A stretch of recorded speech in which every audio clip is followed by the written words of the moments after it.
What's going on, my fellow rock and rollers? Don't forget to hit the bell notification icon to be notified every time I put out a new video on my channel. Today I wanted to talk about a feud involving Foo Fighters frontman Dave Grohl and their original drummer William Goldsmith. Why did Goldsmith leave the band, and how did the band's current drummer Taylor Hawkins get involved in the beef? Stay tuned to find out. William Goldsmith would serve as Foo Fighters' original drummer starting in 1995 and playing with the group until 1997. Goldsmith was previously a member of the alternative rock band Sunny Day Real Estate, alongside the Foo Fighters bassist Nate Mendel. Sunny Day Real Estate was on the verge of breaking up during the mid-90s, just as Dave Grohl was looking to put together a band to tour on Foo Fighters' debut album, in which Grohl played all the instruments with the exception of one guitar part. Impressed with Sunny Day Real Estate's rhythm section, Grohl approached the pair and gave them a copy of Foo Fighters' debut record. From that point on, the trio, along with former Nirvana and Germs guitarist Pat Smear, started to tour together over the next 2 years. The tour, though, was a challenge for Goldsmith, who admitted in the 2011 documentary Back and Forth that he was a little nervous playing in front of a crowd and resorted to drinking and drugs to deal with the pressure. The band's tour would prove to be a success, as they would play bigger and bigger venues as time went on, paving the way for their hugely successful sophomore record, The Color and the Shape. The recording of the album was difficult for the band, as it was the first time the quartet were in a studio setting. Famed Pixies producer Gil Norton pushed the band to perfect their parts, and both Goldsmith and Mendel struggled, as Norton at one point referred to them as the rhythmless section.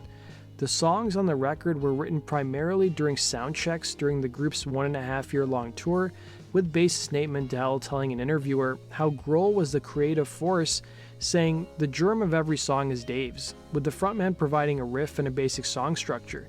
The band would then jam and each member would contribute to some aspect of the song. And due to Grohl's drumming background, he would reveal in the same Back and Forth documentary that when he's writing a song, he already has an idea of what the drummer should be playing.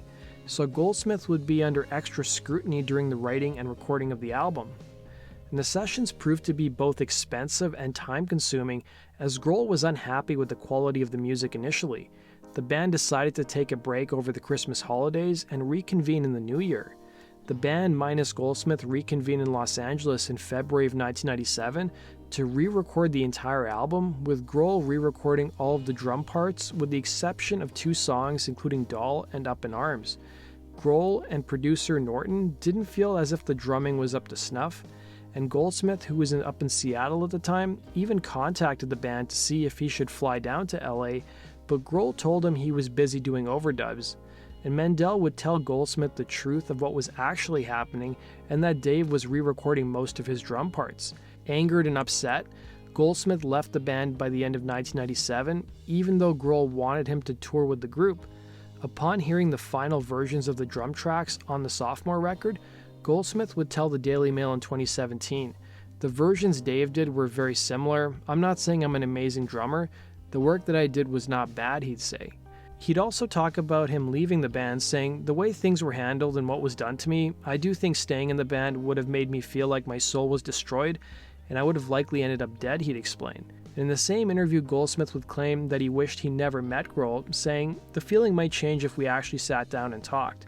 But that hasn't happened yet." In the same interview, Goldsmith revealed that he became a verbal punching bag for the Foo's frontman, and that he felt creatively raped, and compared Grohl to a schoolyard bully. The drummer also gave his beliefs for how Nirvana's dynamics influenced Grohl's leadership style in the Foos, explaining, "The impression I had got from people who were flies on the wall when Nirvana was recording, Kurt had been very definite in what he wanted and Dave had to do it. I think his inability to allow people to collaborate with him after that came from Kurt having things a certain way and him reacting to his frustrations. And it was that inability to work with Grohl that resulted in Goldsmith claiming he never got credit for his work, so he was screwed out of royalties. He would tell the Daily Mail, "I get paid around 0.01% in royalties, so every 6 months I get like $1,100 if I'm lucky." Goldsmith's relationship with his former bandmate Nate Mendel would also be fractured, but the two would reunite years later in 2002 when they played together in a band called the Fire Theft, and again reunited in 2010 when Sunny Day Real Estate reformed. The drummer would claim the last time he saw Grohl was in 2002 at a festival that they were both playing at, And he would recall to The Guardian, "Dave saw me and said, 'That fire theft record you did was good.' We both had black hearts tattooed on our little fingers at the same time. I've been given the impression that he feels bad about the way things went. If he feels bad about how things went, then why hasn't he tried to get a hold of me? All he would have to do is sit down and talk it out with me." And the following year, Goldsmith would blame Dave Grohl once again for blocking the release of Sunny Day Real Estate's unfinished fifth album, which was recorded at Dave Grohl's Studio 606. Goldsmith would claim Grohl wasn't supportive of Mendel's involvement in the planned LP, as well as his work in fire theft. But Nate Mendel would respond via Foo Fighters representatives denying the allegations, claiming the pair hadn't spoken in 7 years, and Goldsmith for his part would later clarify the remarks that his Sunny Day Real Estate bandmates didn't receive the proper engineering support, and it wasn't directly Grohl's fault. Almost a year and a half after the interview with The Guardian, current Foo Fighters drummer Taylor Hawkins would defend Dave Grohl, saying, "I wasn't really comfortable playing drums in Foo Fighters really until we got into One by One. All My Life was the first track because Dave played half of the tracks on There's Nothing Left to Lose.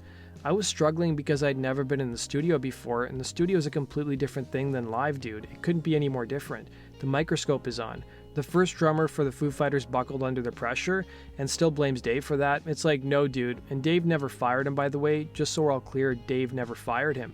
He quit. He keeps going on these blog adventures. Dave never fired him. Dave never wanted to fire him," Hawkins would say. In 2019, it came out that Goldsmith hit some tough financial times and was on the verge of selling his own drum kit, but a Kickstarter campaign was able to help out. That does it for today's video, guys. Thanks for watching. Be sure to like button and subscribe.